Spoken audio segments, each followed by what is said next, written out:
3 YouTube சேனல்கள் வியாபாரத்திற்கு இருக்கிறது. தேவைப்படுபவர்கள் இந்த எண்ணுக்கு தொடர்பு கொள்ளுங்கள். வணக்கம்.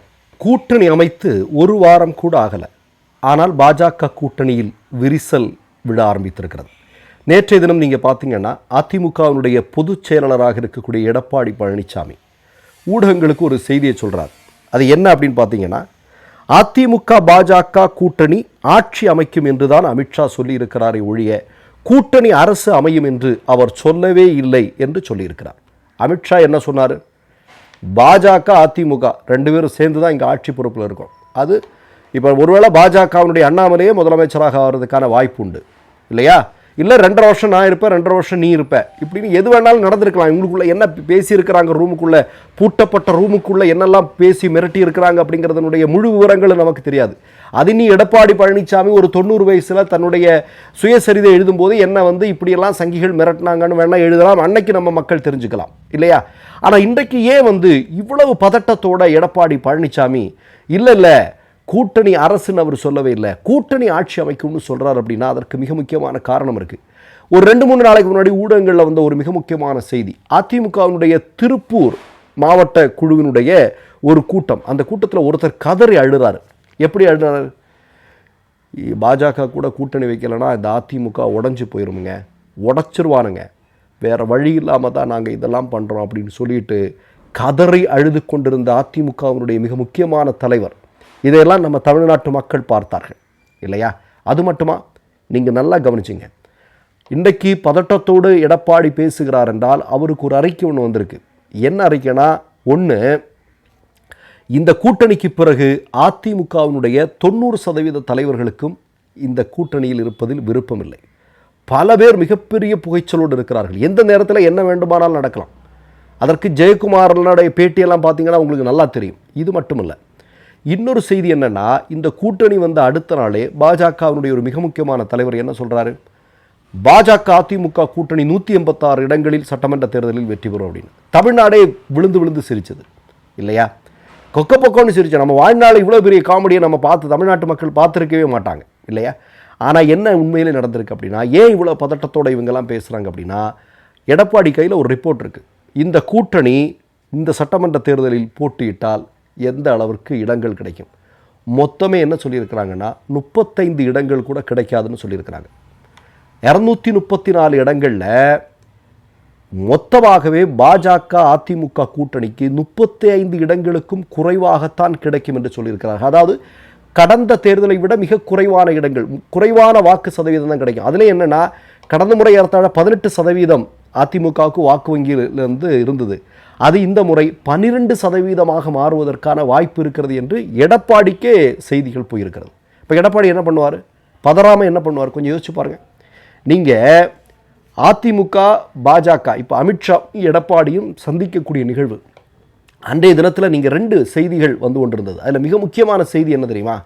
இரட்டை இலை சின்னம் யாருக்கு என்பதற்கான விசாரணையை தேர்தல் ஆணையம் துவங்கியது. இதுதான் வந்து கொண்டிருந்த மிக முக்கியமான செய்தி. இதை பார்த்தா எடப்பாடிக்கு எப்படி இருக்கும்? எடப்பாடி கட்சியை காப்பாற்றி ஆகணும், சின்னத்தை காப்பாற்றி ஆகணும், தன்னுடைய பிள்ளையை காப்பாற்றி ஆகணும், தனக்கு கூட இருக்கக்கூடிய அதிமுகவுடைய மிக முக்கியமான தலைவர்கள் செங்கோட்டையன் உட்பட எல்லாரையுமே காப்பாற்றி ஆகணும், எல்லாரையும் கூட வச்சுக்கணும். என்ன பண்ணுறது? வழியே இல்லை. அப்போ ஒரே அடியாக சரண்டர் ஆகிறது அப்படிங்கிற திட்டத்திற்கு எடப்பாடி வந்திருக்கிறார் அப்படிங்கிறதான் உண்மை. அதில் நீங்கள் பார்த்தீங்கன்னா எடப்பாடிக்கு உண்மையிலேயே பாஜக கூட கூட்டணி வைக்கிறதுல 1% கூட உடன்பாடு கிடையாது. ஏன்னா அவருக்கு தெரியும் இந்த கட்சி அழிஞ்சு போகும், அதிமுகவை அழிச்சிருவான் அப்படிங்கிறது எடப்பாடிக்கு நல்லா தெரியும்.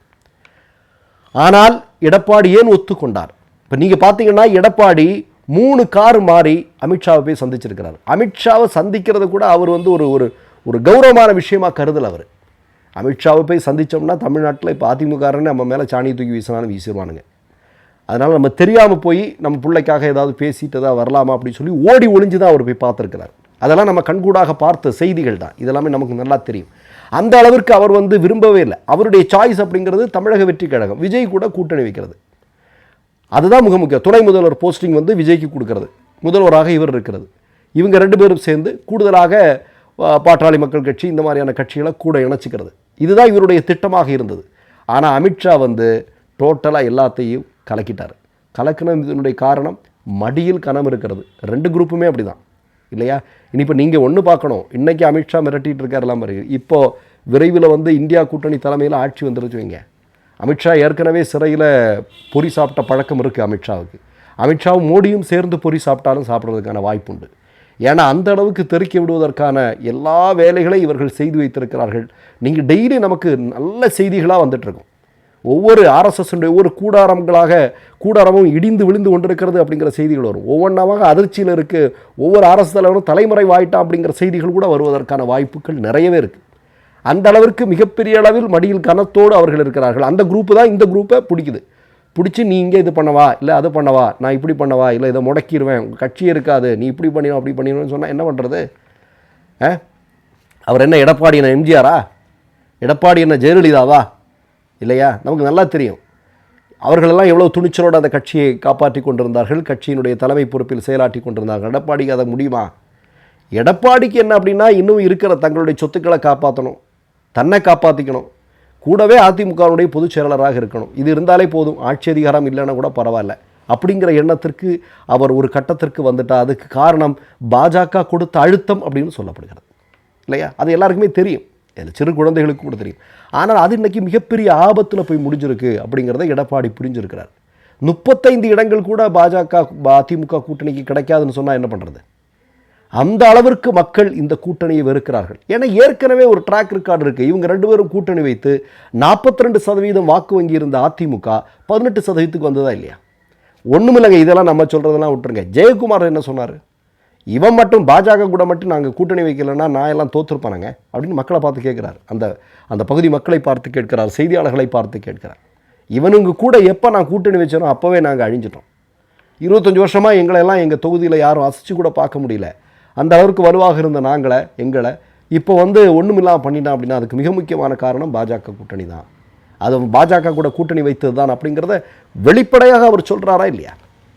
அப்போ இதுதான் அதிமுகவில் இருக்கக்கூடிய ஒவ்வொருவருடைய நிலைமையுமே.